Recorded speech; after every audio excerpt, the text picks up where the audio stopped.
हर हर महादेव। अरे बाबू, यहाँ पर चर्चा हो रहा है कि टीवी पे कोई नेताजी आ रहे हैं, बोले कि गुरु जो जहां कहां पर रह रहे हो वहां से निकलने का व्यवस्था कराया जा रहा है। बाबू सबको लगा रे भाई बाहर निकलने की बात हो रही है। कॉरिडोर पर सब लोग वहां पर भागे मुझे बड़ा सा टीवी इंस्टॉल किया हुआ था वहां पर। पैसा काफी लगाया इन्होंने ताकि बाद में रिकवरी हो सके। मार्केटिंग वाले आदमी हैं भाई। वहां जहां पर पहुंचे वहां टीवी पे नेताजी आ रहे थे। भाइयों बहनों मित्रों, मैं आपसे ये कहना चाहता हूं, सबसे पहले मैं श्रेया गुप्ता कंपनीज के चेयरमैन को धन्यवाद देना चाहता हूं, यहां के लोगों का धन्यवाद देना चाहता हूं कि आपकी वजह से ये 40-45 पागल बिल्ले इसी कंपाउंड के अंदर थे, इनको बाहर नहीं जाने दिया गया, इनकी वजह से कोरोना नहीं फैलने दिया गया। और जिस तरह से लोग कार्य कर रहे हैं, मैं आपको शाबाशी देना चाहूंगा। हिंदुस्तान का आदमी हिंदुस्तान की प्रगति के लिए कार्य कर रहा है। आपके लिए तालियां बजनी चाहिए या नहीं बजनी चाहिए? अब ये बात कर रहे थे तभी बगल में तुरंत विंडो तुरंत ओपन, दूसरा विंडो पे तुरंत वहां पर पाकिस्तान के ex prime minister Imran Khan, उनको मौका मिल गया बात करने को। आप देखें, सबसे पहले मैं श्रेया ग्रुप ऑफ कंपनीज के चेयरमैन को कहना चाहता हूं, आपने घबराना नहीं है। आपने घबराना नहीं है। जिस तरह से आपके मुल्क में दिन रात तरक्की कर रहे, आपने 6-6 कंपनियां खड़ी कर दी हैं। आप यकीन माने, मैं अपने मुल्क में अपने पैर पे खड़ा नहीं हो पा रहा हूं।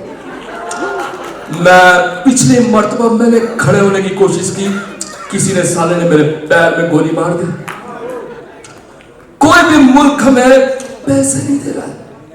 मैं चाहूंगा कि अगर हमें IMF पैसे नहीं दे रहा, आप हमें पैसे दें ताकि हम अपने मुल्क को कुछ बड़ा बना सके। इनको मोदी जी ने टोक दिया। ये क्या कर रहे हैं? आपको इन लोगों से पैसे मांगने की आवश्यकता नहीं है। मैं आपको एक बात बताना चाहता हूं, इस वक्त आप उत्तर प्रदेश के लोग आपको देख रहे हैं, आपको सिर्फ एक काम करना है। उत्तर प्रदेश के किसी एक भी शहर के बाहर ये जो इंजीनियरिंग कॉलेज है और उन इंजीनियरिंग कॉलेज के बाहर ये जो पान की टपरियां लगी हैं और उन टपरियों में इंजीनियरिंग करने वाले लड़कों का जो उधार पड़ा है, अगर आप वो उधारी निकलवा लें तो आपको आपका देश तो क्या, आपके साथ साथ आजू बाजू 3-4 और उठा सकते हैं जी।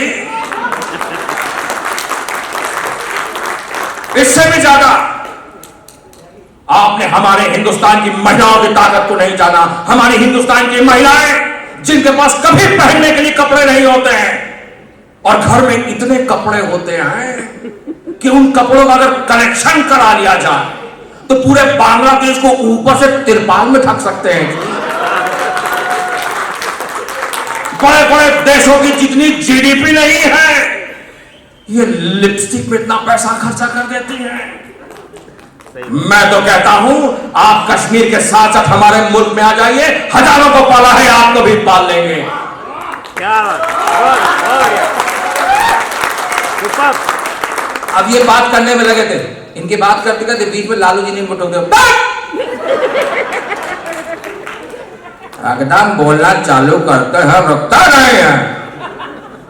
पहला हमारा प्रधानमंत्री बोलता नहीं था, ये है रुकते नहीं है, लेकिन this is very personal, I am very proud of you. Let me tell you one thing, हम पूरा दिल का हमारा जो कार्यकाल 2 साल का था बहुत स्मूथ निकला है।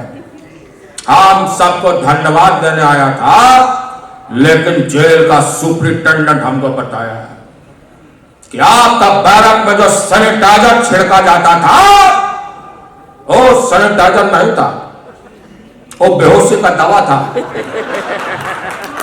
वो बेहोशी का दवा के चक्कर में साला हम 2 साल निकाल देते। ये बात करे तभी स्वर्गीय मुलायम सिंह यादव जी, तब उस वक्त थे, जिंदा थे वो। मुलायम सिंह बोले, जे इन ससुर को तुम क्या बता रहे हो, जे करो, हम तो अपने शिवपाल से बहुत परेशान हो गए। जे शिवपाल हमें बोले हमें करोना होगा, तो इसमें परेशान होने की क्या आवश्यकता है? कोरोना अभी हमारे देश से गया नहीं है। जब भी आपको लगे कि आपको कोरोना का संक्रमण है, जाइए किसी डॉक्टर से मिलिए, स्वयं डॉक्टर ना बने, या तो पैथोलॉजी में जाकर अपनी जांच कराइए।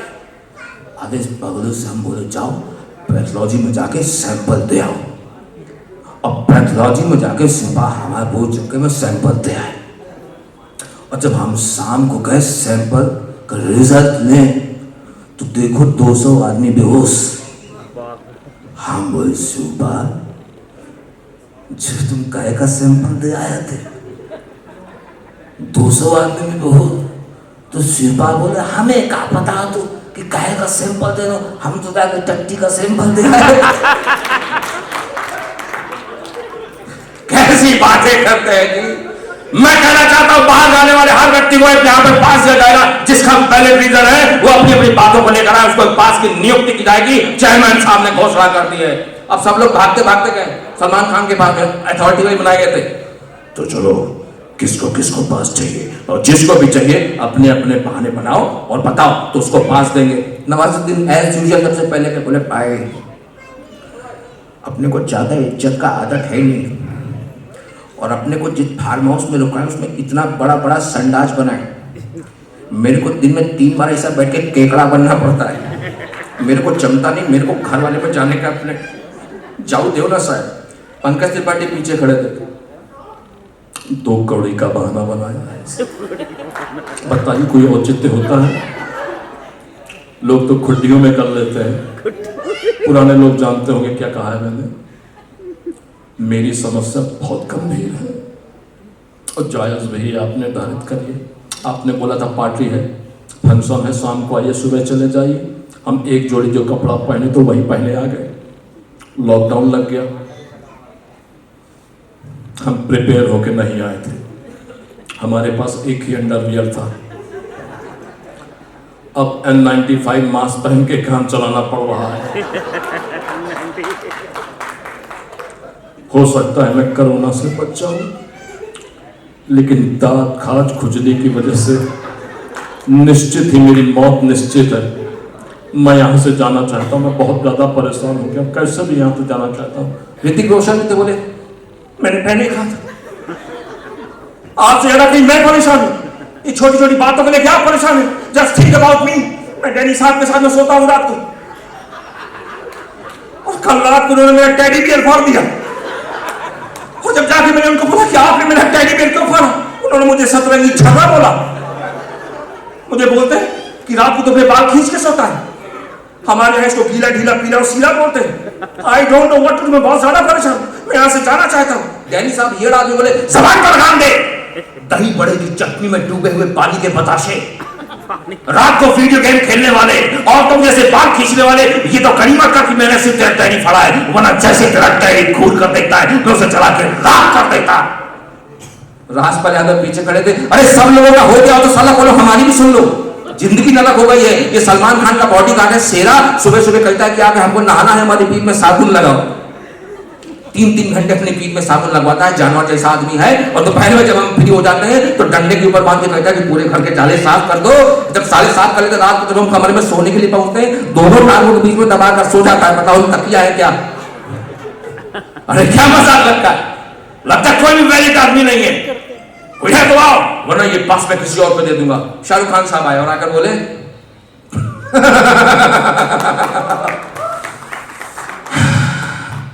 आई नो कि ये पास मुझे नहीं किसी और को देना चाहते, लेकिन आपको नहीं पता कि यहां से आने से पहले मैं अपनी मोहब्बत से मिलने वाला था,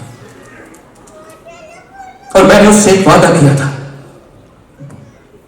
मैं आंखें बंद करता हूं तो तुम्हें देखता हूं, मैं आंखें खोलता हूं तो तुम्हें देखना चाहता हूं, तुम पास नहीं होती तो तुम्हें चारों तरफ महसूस करता हूं, हर घड़ी हर पल मेरे नैना बस मेरी नैना को डूब। इसे प्यार कहूं अगर मन में मेरे दिल की धड़कन में नहीं जानता, लेकिन इतना जरूर जानता हूं कि दुनिया के किसी एक हिस्से में एक ऐसा इंसान है जो तुमसे सच्चे दिल से मोहब्बत करता है। मैं तुम्हें हमेशा प्यार करूंगा, मैं तुम्हें तब तक प्यार करूंगा शायद उसके बाद भी मैं तुमसे उतनी ही मोहब्बत करूंगा, या उतनी ही मोहब्बत करूंगा। क्या मजाक बना रखा है इसने? अबे तेरे पास तो इतनी मिल जाती है, मेरे पास तो एक भी नहीं है। सबकी कट रही है, मेरी तो कट भी नहीं रही है। कटरीना, मैं बहुत ज्यादा परेशान, मैं तो इतना परेशान कि जब मैं किसी लड़की को बोलता हूँ चल मेरे साथ लॉन्ग ड्राइव पे चलेंगे, तो बोलती है मुझे तुम्हारी ड्राइविंग स्किल्स पे भरोसा ही नहीं है। मैं कैसे जाऊं, मैं बहुत परेशान, मेरे को I don't know what to do. लेकिन तुम्हें पास में तुमको देता हूं। मेरा पास किधर गया? पास